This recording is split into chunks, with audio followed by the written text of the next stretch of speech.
Ал енді құрметті көрермендер, қазіргі таңда біздерде мына Uno деген ойыны трендке айналып жатыр. Яғни бұл қазақша көрсетілім. Uno'ны қалай ойнау керектігін.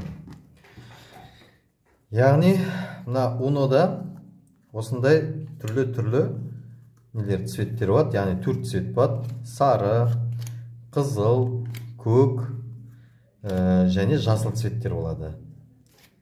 Қазір соның бәрін нақтылап дұрыстап айтып беремін, қалай ойнау керектігін. Арнаға батырма кнопкасын басып тіркеліп қойыңыздар, және де бұдан да жақсы ойындарды көрсететін боламыз. Қазір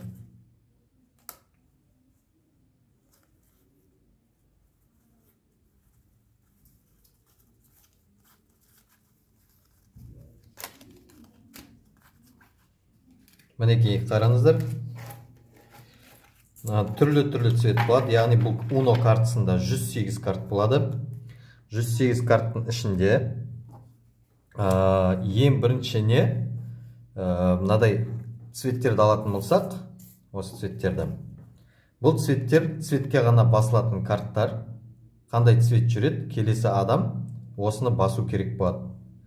Ал енді екінші мәселе, мысалға, сіз мына картты жүрдіңіз дейік, айналаңызда қасыңыздағы адам осымен жүрді, бірақ сіздің қолыңызда басқа карт жоқ, именно сары карт жоқ.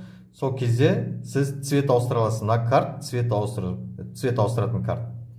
Осыны басқан кезде келесі адамға сіз уже карттың цветін айтасыз, яғни түсін айтасыз карттың. Сол кезде өзгереді. Мысалға, мынаны басып қызыл деп айтасыз. Бір адам келеді, енді екінші карт алатын болсақ, мына қызыл дегенге мына цветті басатын болсақ, келесі адамға 2 карт көтертеді бұл. Яғни 2 картты көтереді, осы картымен жүретін болса. Мынау осы белгі, егер жүретін болса, яғни мына көк цветке айналып кетсе, көк цветтің үстіне мынау түсетін болса, келесі ойыншы сол уақытта ойнамай қалады, одан кейінгі ойыншы жүретін болады. Ал егер мына картты жүретін болса, бұл да бағанағы туз сияқты бұл да. Яғни осы картты жүретін болса, бұл келесі адамға 4 карт көтертеді, және де цвет ауыстырады. Яғни басқа цветті айтады. Бұның сондай ерекшелігі бар. Ал мына карт сары карттың үстіне түсетін болса, яғни айтарлық, мысалға 6 түсті дейік, 6 түскенде мынау үстіне түсетін болса, онда ойын кері кетеді. Қазір біз мысалға сағаттың стрелкасымен жүріп жатырық па, осы карт түсетін болса, кері кетеді, сағатқа қарсы жүреді. Енді қазір осы ойынды мысалға 3 адамға таратып көрейік. 3 адамға таратамыз.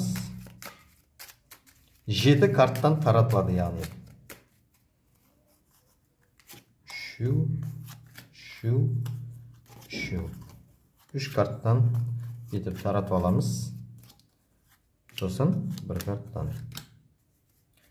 Енді осы карт ашылды дейік. Енді менен кейінгі адам бұл картты ашу арқылы қарайды. Бұл жерде ондай карт жоқ, мысалы көк карт жоқ. Не істейді бұл ойыншы?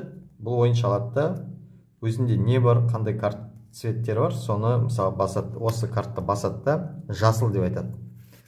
Так, енді келесі ойыншыда жасыл цвет бар екен. Жасыл цветті жүреді. Бұл 9. Яғни, 9 деген цвет жүру керек, болмаса жасылды жүру керек. Бұлда енді мысалға не бар екен? Жасыл цвет көп екен. Сондықтан ол любой мысалға 9-ға 9 болсын, міне 9 жүреді. Бұл 6 жүреді. Или бетуге болады, міне осы жерде 2 плюс деген карта шықты, бұл адамға 2 карты көтертеді. Мынаны жүрсе, бұл қарайды. Бұда не жоқ, енді бұны мысалға блокировать ететін картасы жоқ, 2 карт алуға тура келеді бұған. Сосын ол отырып қалады, келесі ойынша кетеді. Енді бұл жерде мысалға нені ауыстырғысы келеді, направлениені ауыстырғысы келетін болса, осы картты жүреді. Енді бұған қайтып келеді. Ойын айналып келеді. Бұда жасыл карт жоқ. Бұл амал жоқ, не істейді? Семицвет осын жүреді.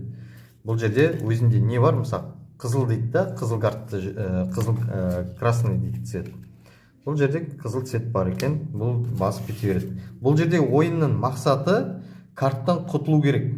Картта ең соңғы, мысалға, картыңыз қалатын болса, ең соңғы картыңыз осы болатын болса, міндетті түрде уно деп айқайлап жіберу керек картты.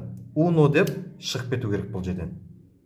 Сосын мысалға, екі адамға ең соңғы қалған адам бұл жерде ұтылады. Және де мысалы, егер чемпион сияқты ойнайтын болсаңыздар, бұл жерден уже ойыншы қалып қойып келесі ойынға қатыса алмайды. Тыңдағандарыңызға рахмет. Тағы да түсінбестіктерің болатын болса, жекеге шығуға және де тағы да қызықты ойындар көрсетеміз. Арнаға жазылуды ұмытпаңыздар, лайк басыңыздар, және де бағанағы комментарий жазып кетуіңізді сұраймыз.